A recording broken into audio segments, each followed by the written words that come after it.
बाबा, बहुत ठंड लग रही है। आपके दिए हुए ये कंबल भी ठंडा हो गया है। आप इतनी देर क्यों कर देते हो? मैं कब से आपका इंतजार कर रही थी। अरे मेरी बच्ची, मन खराब मत कर। आज लौटने में थोड़ी देर हो गई। तुम्हारी यह तकलीफ देखकर मेरा सीना फट रहा है। मैं तुझसे वादा करता हूँ, कल सुबह ही वैद्य जी को बुला कर लाऊंगा। बाबा, आप तो कंबल बेचते हो, लेकिन हमारे घर में ही एक अच्छा गर्म कंबल क्यों नहीं है? इस कंबल से ठंड नहीं जा रही। चूहों ने भी इसे काट दिया है। अरे मत पूछ मेरी बच्ची। आज आखिरी कंबल मैं तेरे लिए ही रखना चाहता था, लेकिन एक बाबू ने इतना जोर किया कि बेचे बिना रह नहीं पाया। कल मैं तेरे लिए एक नया कंबल बुनूंगा। अब तो ठीक है।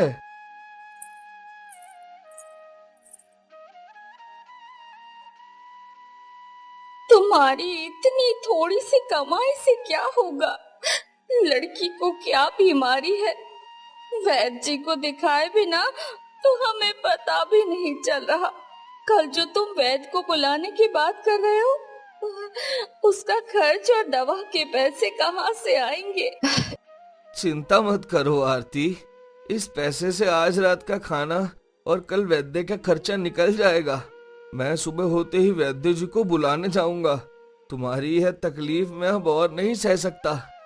बाबा, तुम वैद्य दादू से अच्छे से कहना कि वो मुझे जल्दी से ठीक कर दे। तुम्हारी तकलीफ देखकर मुझे और ज्यादा दुख होता है बाबा। तुम सुबह जल्दी निकल जाना, हाथ मुंह धोकर आओ, मैं खाना देती हूँ।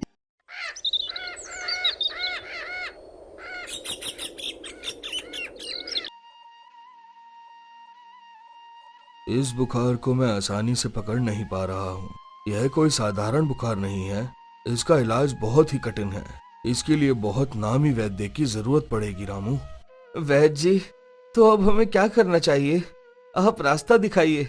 मेरी बेटी को बचा लीजिए। उसकी तकलीफ अब और सहन नहीं होती।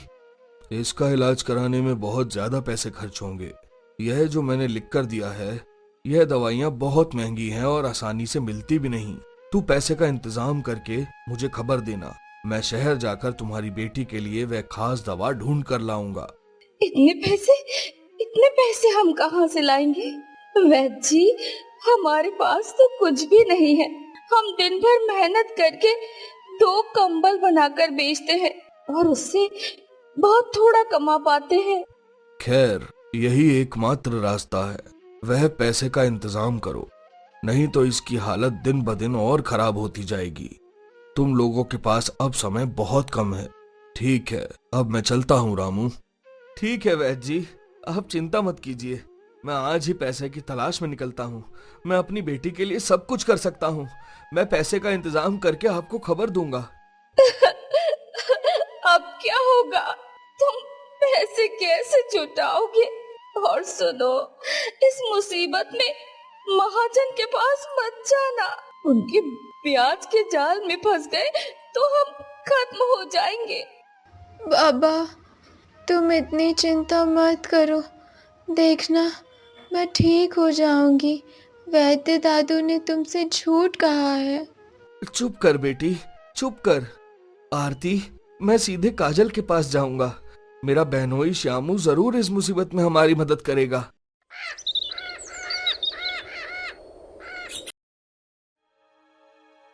काजल बहन घर में हो? रामू भैया, आप अचानक मेरे घर आए हो। आइए आइए, आंगन में बैठिए। बैठूंगा नहीं बहन, मैं खास काम से तुम्हारे पास आया हूँ। शीतल बहुत बीमार है। वैद्य जी ने कहा है कि इसके इलाज में बहुत पैसे लगेंगे। अगर तुम लोग थोड़ा पैसा उधार दे दो तो बहुत मदद हो जाएगी। शीतल के बीमार होने की खबर सुनकर मन बहुत दुखी हो गया भैया, लेकिन पैसे देने का मामला मेरे हाथ में नहीं है। तुम्हारे जीजा जी ऑफिस से लौटेंगे तब उनसे बात करनी होगी। ठीक है, श्यामू कब लौटेंगे? मैं ज्यादा देर इंतजार नहीं कर सकता।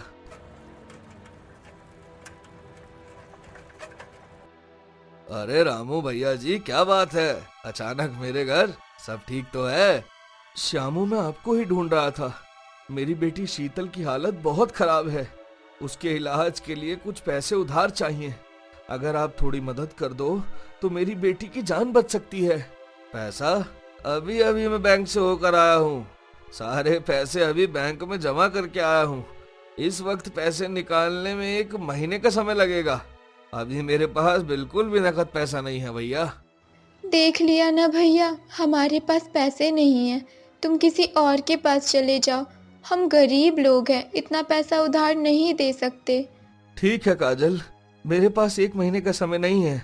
अगर तुम लोग नहीं कर सकते तो मैं क्या करूं? मैं कहीं और कोशिश करता हूं। अरे काजल, ये लो, ये पैसे संदूक में रख दो। अभी तो कह रहे थे कि पैसे जमा करके आए हो। लड़की बीमार है, उधार दे देते तो क्या बिगड़ जाता। मुझे कोई दान पुण्य का काम नहीं करना। जो कह रहा हूँ वो करो। उधार देंगे तो क्या तुम्हारे भाई लौटा पाएगा? सब बेकार बातें हैं।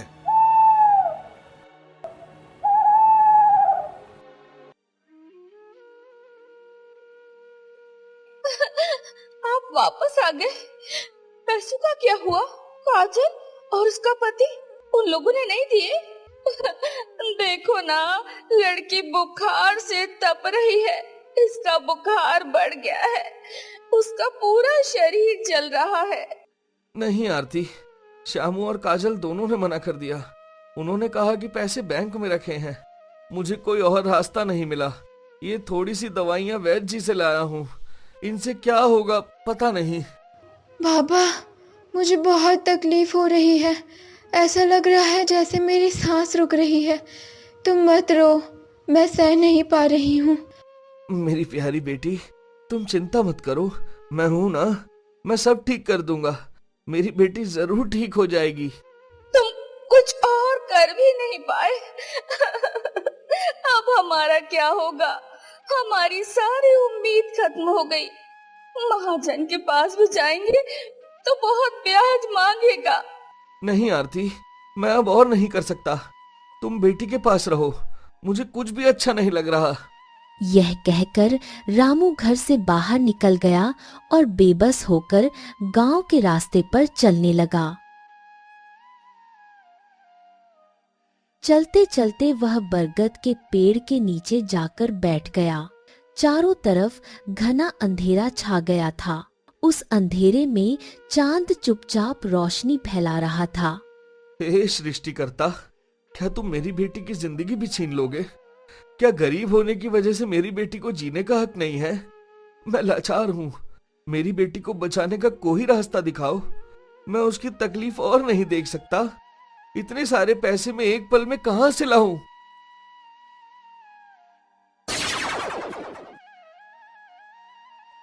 रामू, उठो। इस गहरी रात में अकेले क्यों रो रहे हो? तेरी रोने की आवाज सुनकर मैं आई हूँ। उठ, देख। कौन है आप? मुझे बुला रही हैं? आप कहाँ से आई हैं बूढ़ी माँ? मैं इस चांद की बूढ़ी माँ हूँ। मैं इस दुनिया की सबसे अच्छे लोगों का दुख दर्द देख सकती हूँ।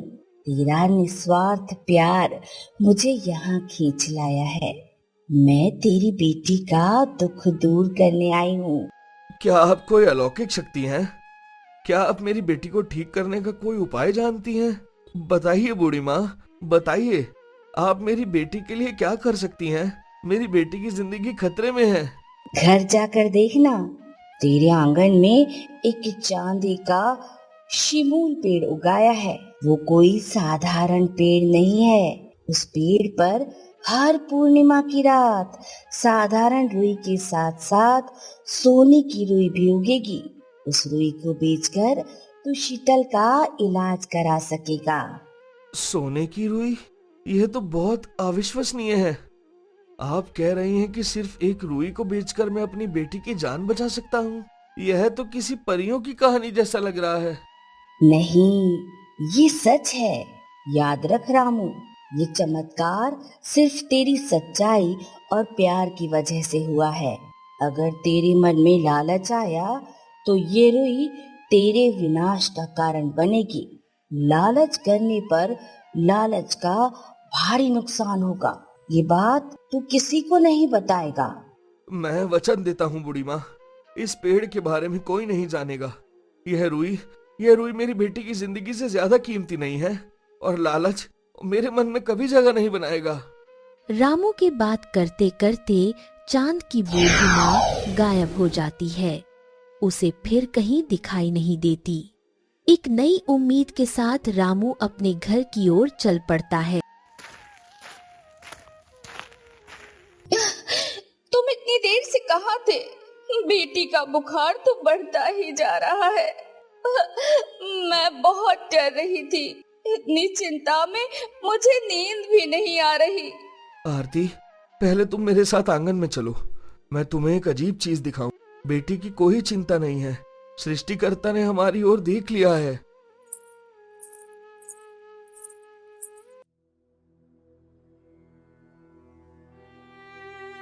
ये क्या?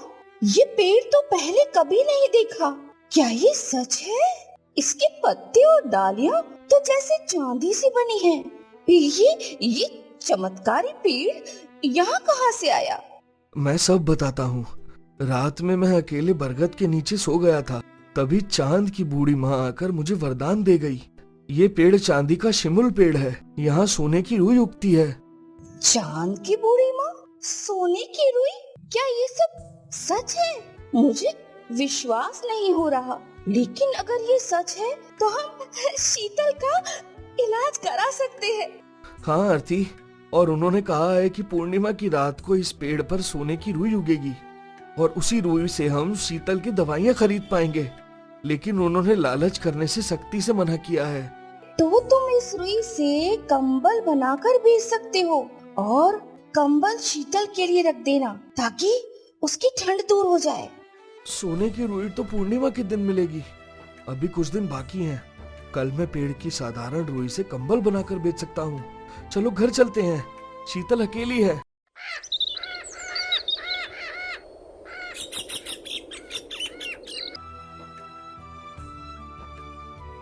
भाभी, शीतल कैसी है?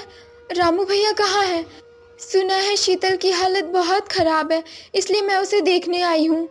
आओ काजल, बेटी का बुखार तो कम ही नहीं हो रहा। तुम्हारे भैया भी पैसे नहीं जुटा पाए, इसलिए मन दुखी करके कंबल बेचने गए हैं। भाभी, ये कैसा पेड़ है तुम्हारे आंगन में? ये किसका पेड़ है? इसके पत्ते तो चांदी की तरह चमक रहे हैं। मैंने जिंदगी में ऐसा पेड़ कभी नहीं देखा। वो है चांदी का शिमुल पेड़। कल रात अचानक उगाया। बहुत सुंदर है ना? चांदी का पेड़? क्या इसके पीछे कोई खास वजह है? ये तो जरूर बहुत कीमती होगा। क्या तुम इसका कोई राज जानती हो भाभी? हाँ, चांद की बूढ़ी माँ ने हमें वरदान में दिया है, इस पेड़ पर सोने की रुई उगेगी। उस रुई को बेचकर हम शीतल का इलाज कराएंगे, लेकिन लालच नहीं करना है। सोने की रुई? ये तो बहुत बड़ी बात है। अच्छा ठीक है भाभी, मैं चलती हूँ, घर पर बहुत काम है। चलती हूँ शीतल।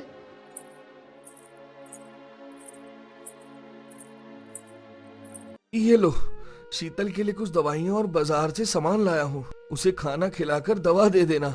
सुनिए, आज आपकी बहन आई थी। वो इस पेड़ के बारे में पूछ रही थी और मैंने उसे सब कुछ बता दिया। पेड़ देखकर वो बहुत हैरान हो गई। मैंने उसे सोने की रुई के बारे में भी बता दिया है। यह तुमने क्या कर दिया आरती? मैंने तुम्हें मना किया था। शामू कितना लालची है तुम नहीं जानती। अगर उसे यह बात पता चल गई तो हम बड़ी मुसीबत में पड़ जाएंगे।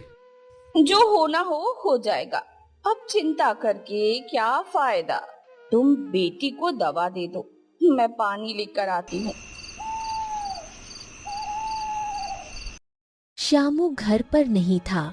काजल आंगन में लालटेन जलाकर श्यामू के लौटने का इंतजार कर रही थी। तभी श्यामू साइकिल से घर वापस आता है। अरे सुनो, तुम यकीन नहीं करोगे, रामू भैया के घर में एक चमत्कार हो गया है। उनके आंगन में चांदी का शिमुल पेड़ उगाया है और उसमें सोने की रुई उगती है। क्या कह रही हो? सोने की रुई? यह तो बहुत बड़ी बात है। रामू जैसे गरीब के पास इतना भाग्य। यह रुई तो हमें चाहिए ही चाहिए। क्या कहा तुमने? मुझे बताओ। हाँ हाँ, भाभी ने बड़ी सादगी से मुझे सब बता दिया। चांद की बूढ़ी माँ ने उन्हें वरदान दिया है, लेकिन उन्होंने लालच करने से मना किया है। उन्होंने मना किया है, हमें नहीं। अगर लालच नहीं करेंगे तो अमीर कैसे बनेंगे? यह रुई हमें लेनी ही होगी। क्या रामू अकेले ही इसका फायदा उठाएगा? ये कैसे हो सकता है?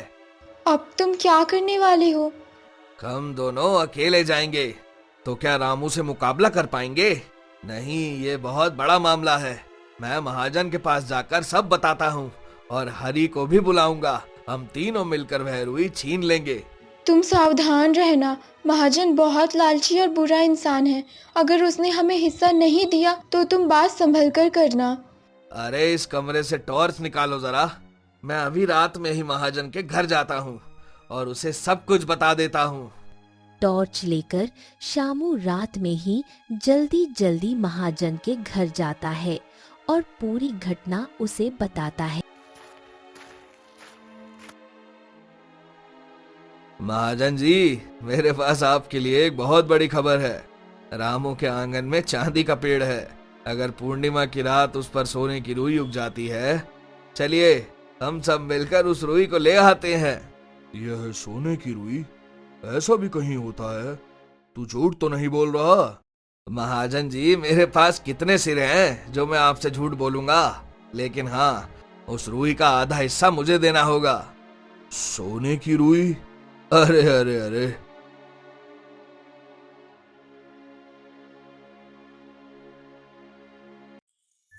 अरे देखो कितनी सुंदर रुई खिली है, जैसे पूरा चांद इस पेड़ पे उतर आया हो।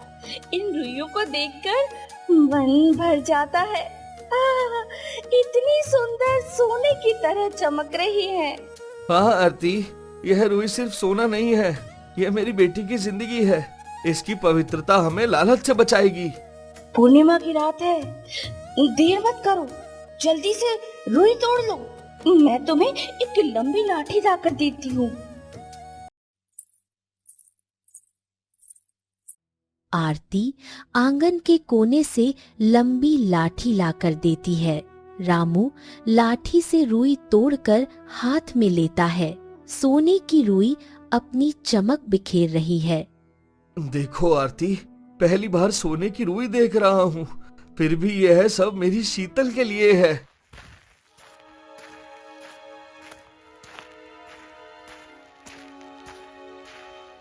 अरे रामू, सोने की रुई अकेले अकेले ले जा रहा है, हमें हिस्सा नहीं देगा? इतनी दौलत तेरे जैसे गरीब को शोभा नहीं देती। महाजन साहब, आप लोग यहाँ क्या कर रहे हैं? यह रुई मेरी बेटी के इलाज के लिए है। आप लोग इसे नहीं ले जा सकते। आप लोग वापस चले जाइए। इतनी मुसीबत में होने के बावजूद मैं आपके पास उधार लेने भी नहीं आया। नहीं गया, यह अच्छी बात है, लेकिन क्या हमें तेरी दौलत में हिस्सा नहीं मिलेगा? महाजन, बात बढ़ाने की जरूरत नहीं, इन रुपयों को छीन लो। यह हमें बहुत पैसा दिलाएंगी। आपको भी आज का काम भी नहीं करना पड़ेगा। अरे खड़े क्या हो, इसके हाथ से सोने की रुई छीन लो।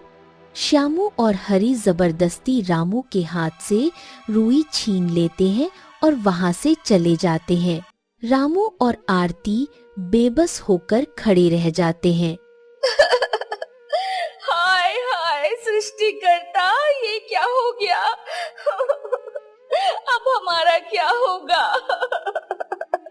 शीतल का इलाज कैसे होगा? हम तो बर्बाद हो गए। यह सब तेरे सरल विश्वास का नतीजा है आरती। अब हम अपनी बेटी को कैसे बचाएंगे? महाजन, अब मुझे मेरा हिस्सा दीजिए। कल रात रुई लाने में मैंने भी बहुत मेहनत की है। आप मुझे धोखा नहीं दे सकते। कौन सा हिस्सा? तू मेरे घर क्यों आया है? तेरा कोई हिस्सा नहीं है। यह रुई मैं अपनी ताकत से लाया हूँ। तेरी हिम्मत कैसे हुई मुझसे हिस्सा मांगने की? निकल यहाँ से। हाय हाय, यह आपने ठीक नहीं किया महाजन। आपके साथ हाथ मिलाना मेरी बहुत बड़ी गलती थी।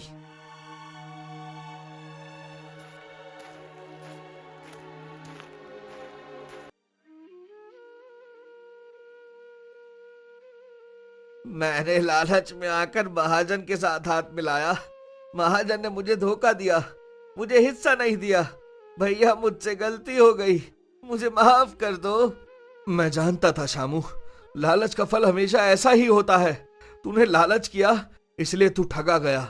यह रुई मेरी बेटी की जिंदगी के लिए थी, किसी ऐश आराम के लिए नहीं। भैया कुछ दिन बाद फिर पूर्णिमा आएगी, लेकिन तब तक शीतल की हालत और खराब हो जाएगी। आप कोई उपाय सोचो, मैं आपकी मदद करूंगा। ठीक कह रहे हो, शीतल के इलाज में देर नहीं हो सकती। हमें कोई दूसरा रास्ता ढूंढना होगा। महाजन से रूही वापस लाने के लिए हमें दिमाग से काम लेना होगा। हाँ, जल्दी कुछ तो सोचो। अब समय बर्बाद नहीं कर सकते। जब तुम्हारा बहन का पति मदद करना चाहता है तो हमें ये काम करना चाहिए। ठीक है, तो हम इस योजना को काम में लाते हैं। मौका देखकर मैं तुम्हें सब बताऊंगा। दीवारों के भी कान होते हैं।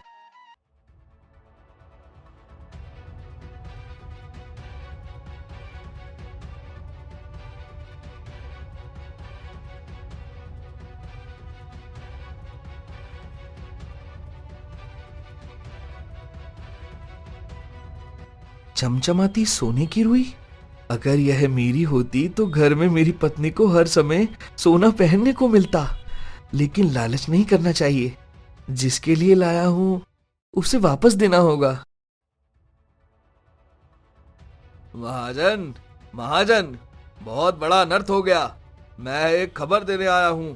रामू भैया कह रहे थे अगर उस रुई को रामू के अलावा और कोई लेता है तो चांद की बूढ़ी माँ के श्राप से वह साधारण रुई बन जाती है। क्या कह रहा है तू? श्राप? मैं तो उन रुइयों को लॉकर में रख चुका हूं। चल जाकर देखते हैं। श्यामू और महाजन अलमारी का लॉकर खोलकर देखते हैं तो वहां सच में साधारण रुई पड़ी होती है। वे श्यामू की बात पर विश्वास कर लेते हैं और यह समझ ही नहीं पाते कि असली सोने की रुई चोरी हो चुकी है। हाय हाय हाय, सच में मुझे उस बूढ़ी माँ के श्राप के बारे में नहीं पता था। अब क्या होगा? हमारी सारी मेहनत बेकार हो गई। अब क्या किया जा सकता है? इतने रात में रोने से कोई फायदा नहीं। मैं चलता हूँ। हाय हाय, मेरी सोने की रुई, मेरा खजाना, सब खत्म हो गया। देखो आरती, हमारी योजना काम कर गई। हमने सोने की रुई वापस पा ली। अब हमें कोई चिंता नहीं है। अरे, तुमने सच में कर दिखाया। अब हमारी बेटी की जिंदगी बच जाएगी। श्यामू, तुम्हारा बहुत बहुत धन्यवाद। मैं अपनी गलती समझ गया हूँ भैया। लालच करना बहुत बड़ा पाप है। मैं आपकी मदद करके बहुत खुश हूँ। मैंने तो जिंदगी भर चोरी ही की है, लेकिन आज किसी अच्छे इंसान की मदद करके मुझे भी बहुत अच्छा लग रहा है रामू दादा।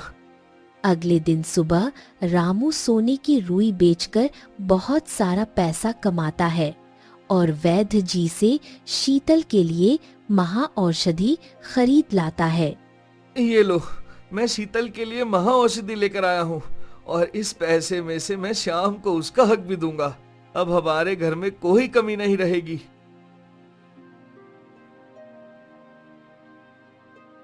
भैया, मुझे पैसे देने की जरूरत नहीं थी। मैं तो बस अपने पाप का प्रायश्चित कर रहा था। फिर भी आपने दिया, इसके लिए बहुत धन्यवाद। तुम सही कह रहे हो श्यामू, आज तुम्हारा मन साफ हो गया है। अब आओ शीतल को दवा खिलाते हैं, सारी चिंता खत्म हो जाएगी।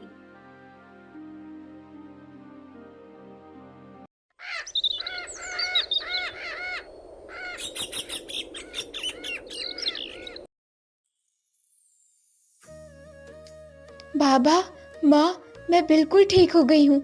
मुझे अब जरा भी बुखार नहीं है। मैं फिर से खेल सकती हूँ। आपकी वजह से मैं ठीक हुई हूँ बाबा। हाँ मेरी बेटी, तेरा ठीक होना ही हमारा सबसे बड़ा धन है। यह सब चांद की बूढ़ी माँ की कृपा है।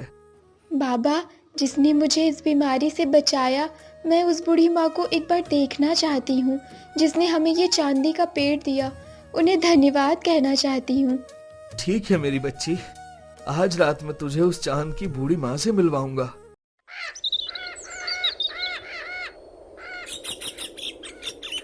हे चांद की बूढ़ी माँ, कृपया एक बार आ जाइए। मेरी बेटी आपको देखना चाहती है। आपने हम पर बहुत कृपा की है। आज मेरी बेटी पूरी तरह स्वस्थ है।